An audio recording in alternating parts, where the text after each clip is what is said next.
માંથી 71 ભયભંજન પાર્શ્વનાથ રાજસ્થાનના જાલોર જિલ્લાના ભીનમાલ શહેરમાં શિખરબંધી જિનાલયમાં શ્રી ભયભંજન પાર્શ્વનાથ પ્રભુની પંચધાતુની પ્રતિમા અત્યંત દર્શનીય અને પ્રાચીન છે. ફણા રહિતની આ દિવ્ય પ્રતિમાજી ઊંચાઈ 12.5 ઇંચ અને પહોળાઈ 15 ઇંચની છે. પૂર્વકાળમાં આજનું ભીનમાલ ખૂબ જ નગર હતું. શ્રીમાલ, રત્નમાલ કે ભીનમાલ વગેરે ભીનમાલના અપર નામો છે. ભીનમાલ નગરીનું તથા તેની સમૃદ્ધિનું વર્ણન પ્રાચીન ગ્રંથોમાં વર્ણવાયું છે. આ નગરીમાં પૂર્વકાળમાં 84 જ્ઞાતિની સ્થાપના હતી. આ નગરને 84 દરવાજા હતા. આ નગર વિક્રમ સંવત 550 થી પણ અધિક પ્રાચીન છે. આ નગરમાં એક શ્રાવકે જિનાલય બંધાવ્યું. તેમાં પિત્તળના પાર્શ્વનાથની પ્રતિમા બિરાજમાન કરાવી હતી. પરંતુ મુસ્લિમ આક્રમણોના ભયથી પ્રતિમાજી ભંડારી દેવામાં આવ્યા હતા. વર્ષો વીતી ગયા. સંવત 1651માં દેવળની ઈંટ ખોદતા આ પિત્તળની ધાતુના પ્રતિમાજી પ્રગટ થયા. તેની સાથે એક સંવત્સર સરસ્વતી આદિની પ્રતિમાજી પણ પ્રગટ થઈ.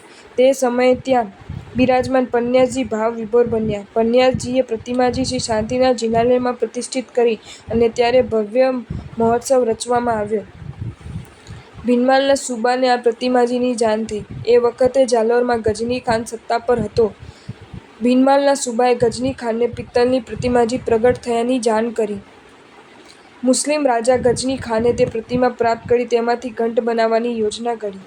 તે સુબા મારફતે તે પિત્તળના પ્રતિમાજી મેળવી લીધા. ભીનમાલ જૈન સંઘમાં ચિંતાના વાદળો ઘેરાયા. સમગ્ર જૈન સમાજ ઉપાશ્રયમાં એકઠો થયો અને પ્રતિમાજી પાછી મેળવવા શું કરવું તે અંગે ચર્ચા વિચારણા કરી. ભીનમાલના એક જૈન ટ્રસ્ટીએ કહ્યું, આપણે 10-12 શ્રાવકો જઈએ અને ગજની ખાનને સમજાવવા પ્રયત્ન કરીએ. આ પ્રતિમા સાથે અમારી શ્રદ્ધા અને ભક્તિ જોડાયેલા છે. ભીનમાલ જૈન સંઘનું એક પ્રતિનિધિ મંડળ જાલોર ગજની ખાનને મળવા ગયું. 1 કલાક સુધી વિનંતી કરી, પણ ગજની ખાન ન માન્યો. બધા લોકો નિરાશ વદને પાછા ફર્યા. ભીનમાલના બ્રાહ્મિક શ્રાવકોએ પ્રતિમાજીની રક્ષા કાજે વિવિધ અભિગ્રહો ધારણ કર્યા. તે વખતે વીરચંદ સંઘવી નામના પ્રભુ ભક્તે આ પ્રતિમાજી પાછા આવે ત્યાં સુધી અન્નનો ત્યાગ કર્યો. પ્રભુ ભક્તિ જોઈને અધિષ્ઠાયક દેવ પ્રગટ થયા. બધી વાત જણાવી. અધિષ્ઠાયક દેવો જાલોરમાં જઈને ગજની ખાનને પ્રતિમા પાછી આપવાનો આદેશ કર્યો. ગજની ખાને દેવની વાત ન માની. તેને દેવ સાથે દુષ્ટતાપૂર્વક વ્યવહાર કર્યો. અદ્રશ્ય શક્તિએ મુસ્લિમ રાજા પર પ્રહારો કર્યા. મુસ્લિમ રાજા ગભરી પડ્યો. ભીનમાલના સુબા પર પણ પ્રહાર થયા. ગજની ખાને કહ્યું કે હું પ્રતિમાજી સોંપી દેવા તૈયાર છું. ગજની ખાને હાર સ્વીકારી.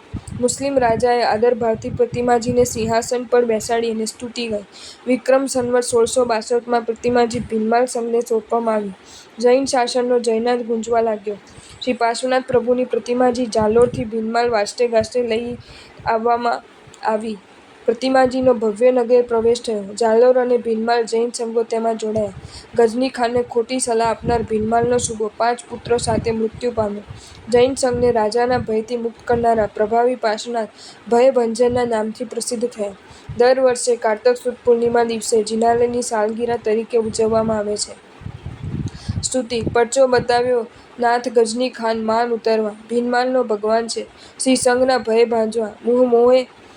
મોહ ભયને ભાંગજે. ભગવાન તુજને ધ્યાવા. શ્રી ભંજન પ્રભુ પાર્શ્વને ભાવે કરું હું વંદના. પુરુષાદાન્ય અરહત પાર્શ્વનાથ ચારિત્ર ભાગ 3 ઇન્દ્ર મહારાજાએ શક્રસ્તવ દ્વારા વંદના. ઇન્દ્ર મહારાજા પોતાના વિપુલ અવધિ જ્ઞાનથી સંપૂર્ણ જંબુદ્વીપને જુએ છે. તે સમયે તે પુરુષાદાની અરહત પાર્શ્વને ભારતવર્ષની વારાણસી નગરીમાં અશ્વસેન રાજાની રાણી વામાદેવીની કુક્ષી માર્ગ રૂપે ઉત્પન્ન થયેલા જુએ છે. તેનું હૃદય રૂષ્ટ, તુષ્ટ, આનંદિત, પરમાનંદિત અને હૃદય પ્રીતિવાળું બની જાય છે.